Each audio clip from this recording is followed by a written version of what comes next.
मी त्याला पहिल्यांदा भेटले आणि म्हटलं, ओ तू आहेस का ऋषिकेश गुप्ते? आणि मला खूप, आणि मग त्यांनी काही अजूनही पुस्तकं त्याची मला दिली.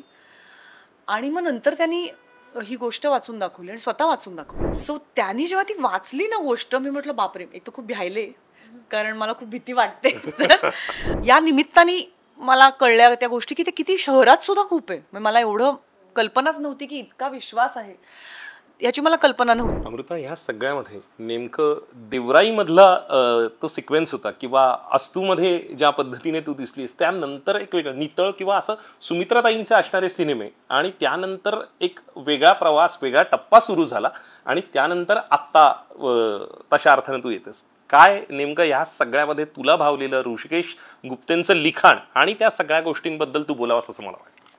तू म्हणालास ते अगदी बरोबर आहे. मी खूप खूप वर्षांनी मराठीमध्ये काम करते आणि माझी आधी केलेली जी फिल्म ती दिठी, जी सुमित्रा मावशीची शेवटची फिल्म होती. मला कॉन्टेंटच रे, मला तर वाटतं content is king, queen, everything, है ना सर? त्यामुळे मी त्यासाठीच नेहमीच थांबलेली असते. म्हणजे भाषा हे माझ्यासाठी हे नसून मला संहिता, चांगल्या संहितेची मी सतत वाट बघत असते. आणि ऋषिकेशची मी ऑलरेडी फॅन होते. म्हणजे त्यांनी इतक्या अप्रतिम कादंबऱ्या ज्या लिहिलेल्या आहेत, आणि तो सगळ्यांचा खूप आवडता लेखक आहेच आहे. दंशकाल, हाकामारी.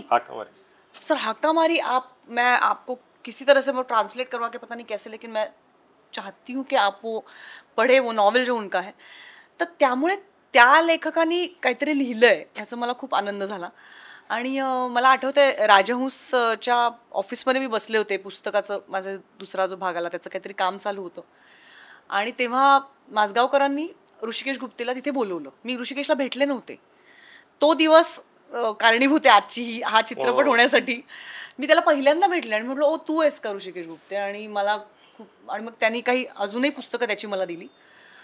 आणि मग नंतर त्यांनी ही गोष्ट वाचून दाखवली आणि स्वतः वाचून दाखवली. परफेक्टची बाईक, फोल्डिंगचा पुरुष. अरे, सो त्यांनी जेव्हा ती वाचली ना गोष्ट, मी म्हटलं बापरे, एक तर खूप भ्यायले, कारण मला खूप भीती वाटते. तर खूप छान वाचली त्यांनी. खूप मला भीती वाटली, पण मला असं वाटलं हे करून पाहायला हवं, कारण ती राधाची जी व्यक्तिरेखा होती ती नक्कीच आव्हानात्मक आहे, ट्रेलरमधनं दिसतंच आहे. त्याच्यामुळे मला असं वाटलं हीच ती स्क्रिप्ट की जी मी परत करायला पाहिजे मराठीत काम. निश्चित. ह्या सगळ्यामध्ये नेमकं आता तू ज्या वेळेला म्हणालीस की हे सगळं दोलायमान असतं किंवा आपल्याला कॉन्टेंट इज किंग, पण नेमकं मराठीमध्ये आता किंवा जसं आपण पाहतो, आज कोरियन कॉन्टेंटही बघतोय किंवा स्पॅनिश कॉन्टेंटही बघतोय, अशा वेळेला आपला कायम, मल्याळम असेल किंवा मराठी असेल, कायम राहिलेला आहे की कॉन्टेंट आपण फार महत्त्वाचं आणि सघन देत आलेलो. या सगळ्यामध्ये भीतीच्या पलीकडे एक सायको थ्रिलर आणि त्या सगळ्या सीमारेषेवर असणारी गोष्ट आहे, आणि तरीही बघत असताना एक ब्लॅक मॅजिक किंवा त्या सगळ्या ह्याच्यात इतकं थेट आणि टोकदार, आणि तरीही भीतीचं वलय, त्या गूढतेमागे स्वतःला गुंफून घेताना, परकाया प्रवेश वगैरे आपण अभिनयासाठी म्हणतो, पण तो त्रासदायक किती असतो, आणि त्या सगळ्या गोष्टीच्या खूप लेयर्डमध्ये आपण खेळत राहतो. तर आत बाहेर करत राहणं बघणाऱ्यापेक्षाही करणाऱ्याला तितकंच त्रासदायक आहे. मला असं वाटतं की ह्या सिनेमाचा जॉनर जर आपण म्हणायचा झाला तर कौटुंबिक भयपट असा तो आहे.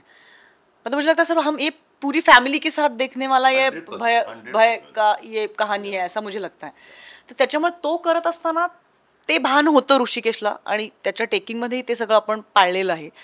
तू म्हणालास तसं हो, पण तरीसुद्धा राधाची व्यक्तिरेखा म्हणजे ती त्यात प्रत्येक व्यक्तिरेखेतच आपण घुसत असतो, पण ह्याच्यात ते थोडंसं व्हायचं कधी कधी की मी ना खूप सायकॅट्रिस्टची मदत घेतली, आणि म्हणजे मॅनरिझम्स वगैरे वर्कआउट करताना, कारण ते पेरत न्यायचं होतं की एक ग्राफ होता त्याला.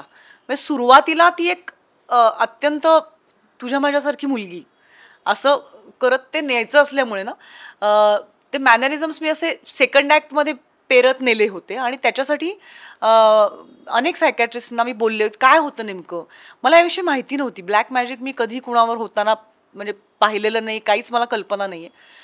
या निमित्ताने मला कळल्या त्या गोष्टी की ते किती शहरात सुद्धा खूप आहे. मला एवढं कल्पनाच नव्हती की इतका विश्वास आहे, याची मला कल्पना नव्हती. आणि त्या सगळ्याचा अभ्यास करत गेल्यावर मला जी लोक त्यातनं जातात ना, मला त्यांचं इतकं वाईट वाटलं रे. म्हणजे त्यांचं आयुष्य गेलं त्यांच्या हातातनं ना. म्हणजे तुमचं आयुष्यच तुमच्या हातात नसणं म्हणजे तुम्ही जगता आहात आणि कोणीतरी तिसरंच नियंत्रित करतं ह्याच्याहून, म्हणजे त्यापेक्षा उसे तर मौत भली असं मला वाटलं. म्हणजे तुझं आयुष्य तुझ्या ताब्यात नाही आहे.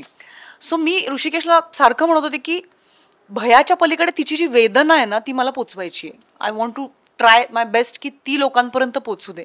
त्यांनी तो भयपट आहे पण तरी सुद्धा तो सखोल होईल, जास्ती लोकांना कौटुंबिक, जसं मी म्हणलं, प्रत्येकाला टच होईल की अरे ह्या बाईचं दुःख हे आहे असं. सोशल मीडियाच्या भाऊ गर्दीत विश्वासार्हतेने चकाकणारे नाव म्हणजे लेट्सअप मराठी. सगळ्यांना, सगळ्या नागरिकांना ती स्पीच, ती लेट्सअप वरील मुलाखती म्हणजे विचारांचा खजिना. त्यानंतरच्या निवडणुकीमध्ये मला सोडून गेले. बातम्या केवळ वस्तुस्थिती सांगणाऱ्या, न प्रोपगंडा, फक्त जनतेचा अजेंडा. क्योंकि आने वाला कल जाने वाला है, जाने वाला कल आने वाला है. राजकारण, मनोरंजन असो की क्रीडा क्षेत्र, महाराष्ट्राची स्पंदने संवेदनशीलतेने टिपणारे माध्यम म्हणजे लेट्सअप मराठी. जगासोबत एक पाऊल पुढे राहण्यासाठी लेट्सअपचे ॲप, सोशल मीडिया आणि वेबसाईट सोबत कनेक्टेड रहा.